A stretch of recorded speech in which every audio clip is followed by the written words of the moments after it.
નમસ્કાર ખેડૂત મિત્રો, હું નાગડુ વનરાજ એક great farming zone for YouTube ચેનલમાં આપનું હાર્દિક સ્વાગત કરું છું।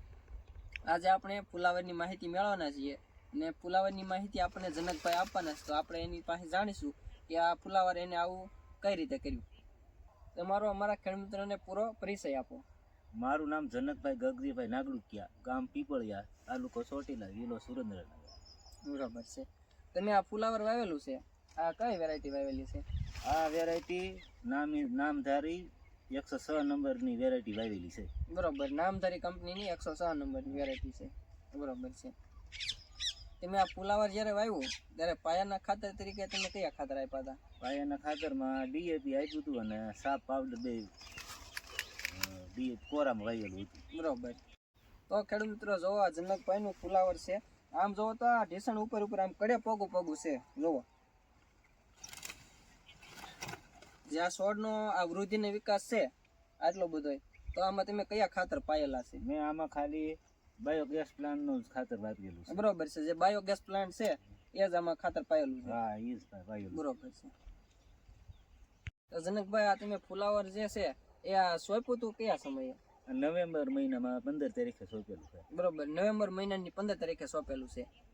તો આ ફુલાવરમાં રોગ જેવો તો કેવા આવતા હોય? રોગ જેવો તો આ શિયાળામાં તો ઓછા આવે, માપે દવા છાંટવી પડે, ઈવળની હે, ફૂગની હે।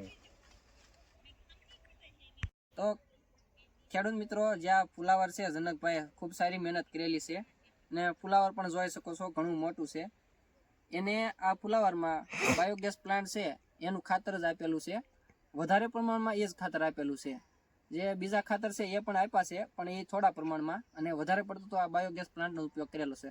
જનકભાઈ, આપણા ખેડૂત મિત્રોને છોડો ઉંબાળીને બતાવી દો તો।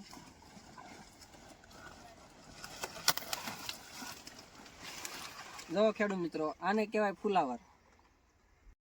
ખેડૂત મિત્રો, તમે છોડવાનો વૃદ્ધિ અને વિકાસ પણ જોઈ શકો છો। જે આ છોડો હોય આમાં ફુલાવર બંધાય ત્યારે તો લગભગ 1.5 થી 2 કિલોનું ફુલાવર બંધાતું હોય છે। તો ખેડૂત મિત્રો, જો છોડવાનો વૃદ્ધિ અને વિકાસ આવો થાય તો જે ફુલાવરનો દડો છે એ મોટો બંધાય, જેના લીધે ઉત્પાદન સારું આવે। જો વૃદ્ધિ અને વિકાસ સારું થયેલું હોય તો આપણે આવક સારી થતી હોય છે। તો જનકભાઈ, અમારા ખેડૂત મિત્રોને આ ફુલાવર વિશે તમે શું કહેવા માંગશો?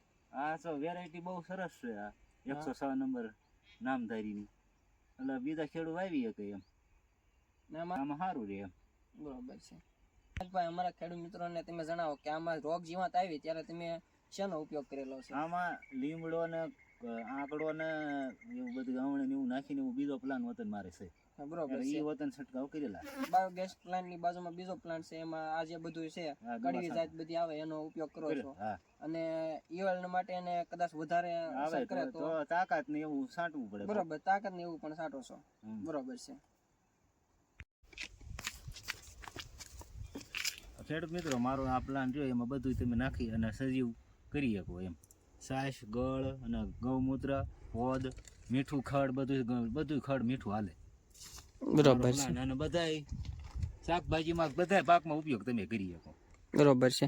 તો જનકભાઈ, આ જે કાંઈ છે, આ જેનો બાયોગેસ પ્લાન્ટ છે એ આ ટોટલિંગ જે કાંઈ એને બધા પાક છે એમાં ઉપયોગ કરેલો છે, જે કે ઘઉં છે, ફુલાવર છે, ટમેટી છે, એમાં બધે એને આ બાયોગેસ પ્લાન્ટનો ઉપયોગ કરેલો છે।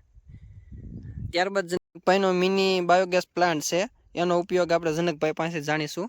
આ મિની પ્લાન્ટ જોઈ દવા છાંટવામાં બનાવેલો છે, છંટકાવ તમે કરી શકો, ગમે એ પાકમાં છંટકાવ કરી શકો। એમાં બધી કડવી જાય, લીમડો, ધતુરો, આંકડો, કડવું ખડ વતન હાલે, કાંઈ બરોબર, તમાકુ બજાર આ તે બધી વસ્તુ હોય, લસણ જે તીખી વસ્તુ છે, મરચી આ તે બધું નાખીને આ દવામાં છંટકાવનો ઉપયોગ પણ કરે છે। જનકભાઈ જે છે એ ઓર્ગેનિક વધારે કરે છે અને વિલાયતી પણ જરૂર પડે તો ઉપયોગ કરે છે। તો તમે એનું ખેતર પણ જોઈ શકો છો।